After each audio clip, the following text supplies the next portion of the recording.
Hello everyone and welcome to my digital stories space. Today I'm not here to just report a fairy talent. I'm taking you directly into my own world. You see, in my hometown, nobody knows my real name. Everyone, including my own mothers and my two elder brothers, call me Simpleton. They always laugh at me. They think I am slow, I am foolish, and completely useless. Every single day, my brothers get the best food and all the prizes. Well, I am pushed into the dark corner, feeling invisible and incredibly lonely. But I always tell myself, my heart holds a kind of wealth that they can never understand. Okay. Let me take you back to specific morning last week. Let's call it Tuesday at 8 a.m. That morning, my arrogant oldest brother went into the forest to cut wood, carrying delicious spice cake and expensive wing from my mother. But he met a hungry old man, refused to share a single crumb, and ended up cutting his own arms with the axes. So that morning, Wednesday, at the same time, my second brother did the exact same things, and he got hurt too. Then on Thursday morning, it was my turn. My mother didn't give me a cake. She gave me nothing but a stale, dry, cake, break in the cold ash, and saucepan. But when I entered the deep forest, I met the same old man.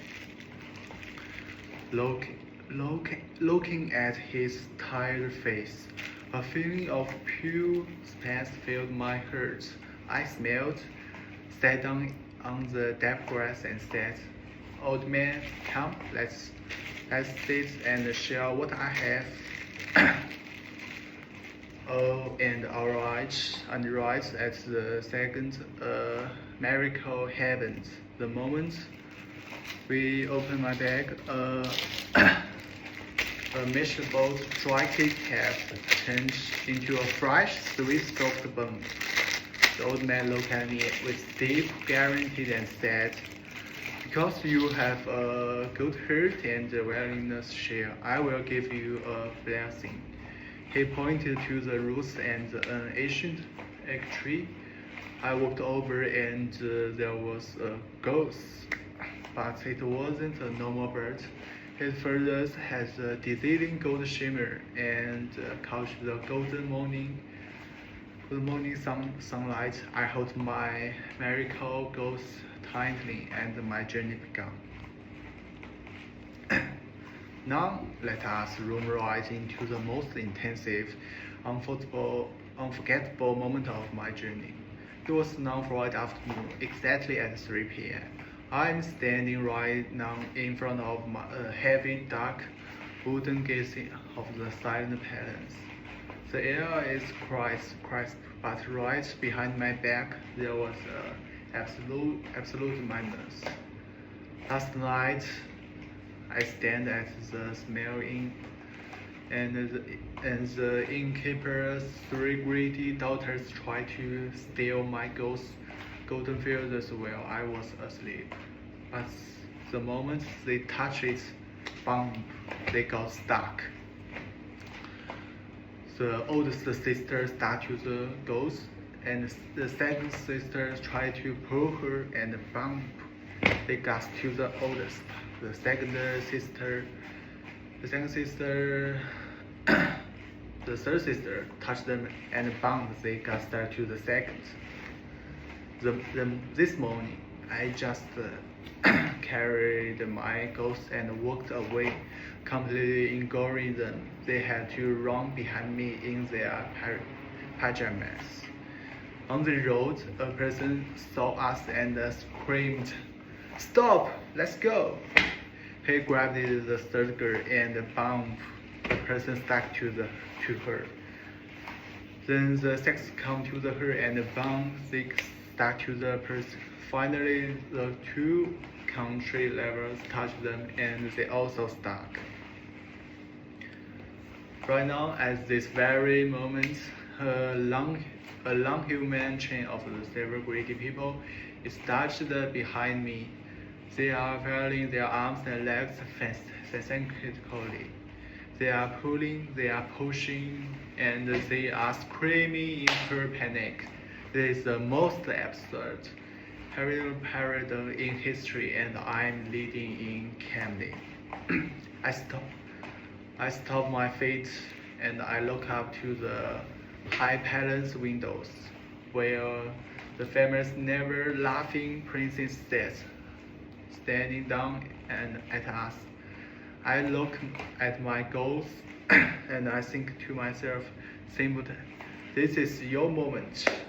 If only one person laughs, your whole world will change for the better. Behind me is the absurd frustration and anger of the greedy crowd. But in my heart, there is a feeling of pure, triumphant joy. I turned my head silently to the screaming crowd behind me, and with confidence, steady voice, I tell us, kindness costs nothing, but its rewards as pure gold. And then the princess looked down. She saw the person, the sexton, and the greedy girls trip over each other's feet and start to my single goals. For the first time in her entire life, his cold face melted. He covered her mouth and also burst into joyful, booming laughter. His voice echoed through the entire palace. I did it. I made the princess laugh. The king keeps the great promise. I married the princess. I inherit the entire kingdom, and from the day on, nobody even called me Simpleton. My friend, I choose to share my story with you because, as a university student, it is responsible with my deeply. In our modern, complete world, everyone tells us to be sheep, clever, and something even great to win. But my journey reminds us to be kind, simpleton, and generous is also it's not a weakness. It is a power. Real wealth is not about collecting gold for yourself. It is about sharp moment and generous laughter. So please remind the lessons from my golden goals. Unconditional generosity towards others can open doors and hurt the cleverness alone never can. Thank you and so much for listening. Bye.